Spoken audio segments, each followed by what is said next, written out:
খুব মনোযোগ দাও, খেয়াল দাও, শোনো।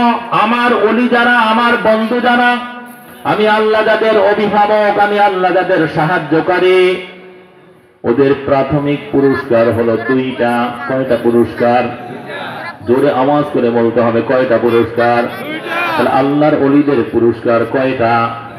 এক নাম্বার পুরস্কার হলো লা খাউফুন আলাইহিম, এদের কোনো ভয় থাকবে না। কি থাকবে না? ভয় খুব মারাত্মক। দেখেন না, গত 16-17 বছর ভয়ের কারণে গ্রেফতারির ভয়, গুম হয়ে যাওয়ার ভয়, ফাঁসির কাছে ঝোলার ভয়, হক্কানি ওলামা ইকরাম কত হক কথা বলতে পারি না, এই কথা ঠিক না বেঠিক? আজকেও দেখেন না, ঢাকা শহরের রাস্তাগুলো প্রায় ফাঁকা, কি হবে কেউ নামে নাই, কিন্তু ওই যে কি জানি হয়, আগুন দিবে, এই ভয়, কেউ ঘর থেকে বের হয় না, কথা ঠিক না বেঠিক?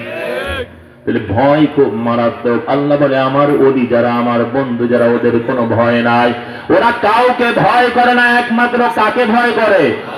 জোরে আওয়াজ করে বলেন না, কাকে ভয় করে? দুনিয়ার মধ্যে এদের কোনো ভয় নাই, মৃত্যুর সময় কোনো ভয় থাকবে না। আল্লাহ বলেন ইন্নাল্লাযীনা ক্বালু রাব্বুনাল্লাহ সুম্মা ইসতাকামু তাতানাজ্জালু আলাইহিমুল মালাঈকাতু আল্লা তাখাফু ওয়ালা তাহজানু আবশিরু বিল জান্নাতিল্লাতী কুনতুম তুআদুন। আল্লাহ বলে আমার ওলি যারা, আমার বন্ধু যারা, ওদের যখন মৃত্যুর সময় চলে আসবে, মানে আমার সাথে সাক্ষাতের সময় চলে আসবে, আল্লাহু আকবার, তোমরা যেরকম তোমাদের বন্ধুদেরকে, তোমাদের ভিআইপি গেস্টদেরকে রিসিভ করার জন্য তোমাদের লোকদেরকে দুই সারিতে দাঁড় করায় দাও, আর বলতে থাকি অমুকের আগমন, শুভেচ্ছা, স্বাগতম, কথা ঠিক না বেঠিক? লাল গোলাপ শুভেচ্ছা দাও, লাল গালিচা বিছায় দাও। আমার রব বলেন আমার বন্ধু যারা, আমি আল্লাহ যাদের অভিভাবক, ওদের যখন আমার সাথে সাক্ষাতের সময় চলে আসবে, আমি আল্লাহ আমার বন্ধুর থেকে নিয়ে জান্নাত পর্যন্ত দুই সারিতে ফেরেশতাদেরকে দাঁড় করায়া দিব।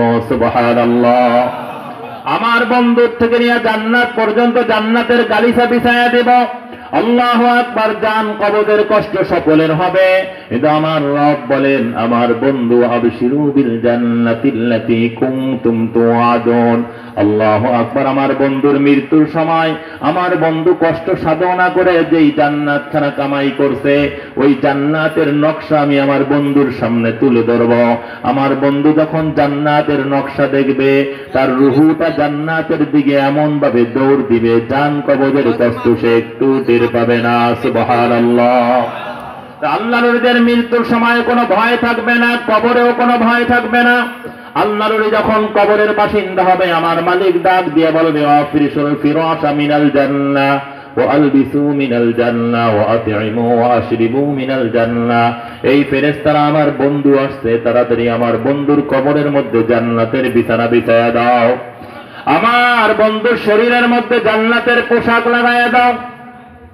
আমার বন্ধু দুনিয়ার মধ্যে গরিব ছিল, ঘরে খাবার ছিল না, ঠিক মতো খাবার খাইতে পারে নাই, রিক্সা চালাইতো, পায়ের রিক্সা, কয়েকদিন ধরে ঘরে খাবার নাই, কিন্তু পাশেই ক্ষেতের মধ্যে ফসল ছিল। আমার বন্ধু ইচ্ছা করলেই সেখান থেকে নিয়ে খাবার খাইতে পারতো, কথা ঠিক না বেঠিক? আমার বন্ধু কোথা থেকে কিছু করতে পারতো, কিন্তু না খেয়েছিল, তিল পরিমাণ হারাম খায় নাই। আছে না নেই? সবাই কথা বলে না দি। আমার বন্ধু সরকারি বড় কর্মকর্তা ছিল, তার পিয়ন ঢাকার গুলশানে, উত্তরায়, বনানীতে, বনশ্রী, নিকুঞ্জ, ধানমন্ডিতে বাড়ি করছে, মার্সিডিজ গাড়ি নিয়ে চলত। কিন্তু এত বড় সরকারি কর্মকর্তা হওয়ার পরে আমার বন্ধু ভাড়া বাসায় থাকতো, রিক্সা জিয়া চলতো, তার স্ত্রী সন্তানরা টিটকারি করতো, তুমি কেমন অফিসার, তোমার পিয়ন এতগুলো গাড়ি বাড়ির মালিক, আর তুমি কিছুই করতে পারলা না। ঈদের বাজার, ঈদের পোশাক বাচ্চাদেরকে দিতে পারতেন, এরকম আছে না নাই? আমার বন্ধু জান্নাতে গিয়া খাবার খাবে, এটা অনেক দূরের কথা, জান্নাতে গিয়া পানিও পান করবে, অনেক দূরের কথা। দ্রুত আমার বন্ধুকে জান্নাতের খাবার খাওয়াও, জান্নাতের পানিও পান করাও। আমার বন্ধুর সবচেয়ে বড় আশা ছিল, সবচেয়ে বড় দাবি ছিল, আমার হাবিবকে একটু দেখবে। এই আশা আছে না নাই? নাই? আল্লাহ সবাইকে তৌফিক দিয়ে দেয়। সবাই বলে জোরে বলি আল্লাহুম্মা। কত আমল আমার বন্ধু করত, পবিত্র বিছানায় ঘুমাইতো, দুরূদ শরীফ পড়তো, সুন্নাত অনুযায়ী চলতো। হাত তুলে চোখের পানি ছেড়ে দিত, আল্লাহ তোমার হাবিবের একটু সাক্ষাৎ দিয়ে দাও। মাঝে মাঝে আমার হাবিব একটু সাক্ষাৎ দিয়ে উকি মারিয়া বিদায় হয়ে যাইত। আমার বন্ধুর কলিজাটা পুড়িয়া ছাই হয়ে গেছে, অন্তরের জ্বালা অনেক ভারিয়ে গেছে। দেখবেন একটা ভালো জিনিস যদি হঠাৎ দেখার সাথে সাথে শেষ হয়ে যায়, কষ্ট লাগে কি লাগে না? আজকে আমার বন্ধু আমার হাবিবের রওজা মোবারকের সঙ্গে আমার বন্ধুর কবরের সঙ্গে একটা সুন্দর জানানা করে দাও। যখনই মন চায় আমার বন্ধু যেন আমার হাবিবকে দেখতে পায়। আমার বন্ধু দুনিয়ার মধ্যে ঠিক মতো ঘুমাতে পারে না, এশার নামাজ পড়ছে, তেলাওয়াত করছে, আল্লাহু আকবার, একটু বিশ্রাম নিতে। আবার আমি তাহাজ্জুদের সময় ডাক দিয়েছি, মিনাল লাইলি ফাতাহাজ্জাদ বিহি নাফিলাতান লাকা আসা আন ইয়াবআসাকা রাব্বুকা মাকামান মাহমুদা ওয়া বিল আসহারি হুম ইস্তাগফিরুন ওয়াল মুস্তাগফিরিনা বিল আসহার। ও যুবক, মুরব্বী, বাবা ও শিশু ও কিশোর, তোমাদের এলাকায় না সারা দুনিয়ায় ফজরের আজান দেয় আল্লাহর পক্ষ থেকে মুয়াজ্জিন, জোহর আসর মাগরিব এশার আজান দেয় আল্লাহর পক্ষ থেকে মুয়াজ্জিন, আর তাহাজ্জুদের আজান দেন স্বয়ং আমার আল্লাহ। আমি যখন এই ডাক দিয়েছি ও হাজির হয়ে গেছে। শেষ রাত্রে আমার কাছে কান্নাকাটি করছে, দুনিয়ার মধ্যে ঠিক মতো ঘুমাতে পারে নাই। এবার আমার বন্ধুকে বলো সে যেন জান্নাতের খাবার খেয়ে জান্নাতের পানীয় পান করে আল্লাহ আমার হাবিবকে মন ভরে দেখে জান্নাতের পোশাক পরে জান্নাতের দামি বিছানায় নবদুলহানের মতো ঘুমায়া যায়, কেউ আর তাকে ডিস্টার্ব করবে না।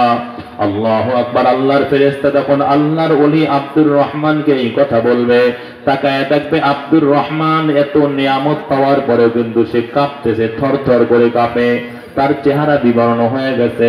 আল্লাহর ফেরেশতা বলবে, আল্লাহর ওলি আব্দুর রহমান, তোমার চেহারার এই অবস্থা কেন? আব্দুর রহমান বলে, ও ফেরেশতা, কবরে আমার মালিক আমাকে এত নিয়ামত দেবে আমি কল্পনাও করি নাই, ধারণাও করতে পারি নাই, কিন্তু এরপরেও এক সেকেন্ডের জন্য আমার ঘুম আসবে না, আমি ঘুম পড়তে পারবো না। ফেরেশতা আশ্চর্য হয়ে যাবে, এত নিয়ামত পাওয়ার পরেও আব্দুর রহমান তুমি কেন ঘুমাতে পারবা না, তোমার ঘুম আসবে না কেন?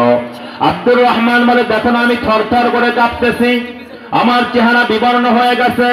ও ফেরেশতা, কেন তুমি আমি ঘুমাতে পারবো না? শোনো, দুনিয়ার মধ্যে বারবার শুনেছি, ওলামা ইকরাম বলেছে, কোরআন সুন্নাত থেকে বলেছে, কবরে নাকি সওয়াল করা হবে, কবরে নাকি প্রশ্ন করা হবে। যে প্রশ্নের চিন্তায় আমি সব সময় পেরেশান থাকতাম, মাঝে মাঝে ঘুমের থেকে লাফ দিয়ে উঠতাম, আমার কবরের প্রশ্নের কি হবে, আমার কবরের প্রশ্নের অবস্থা কি হবে।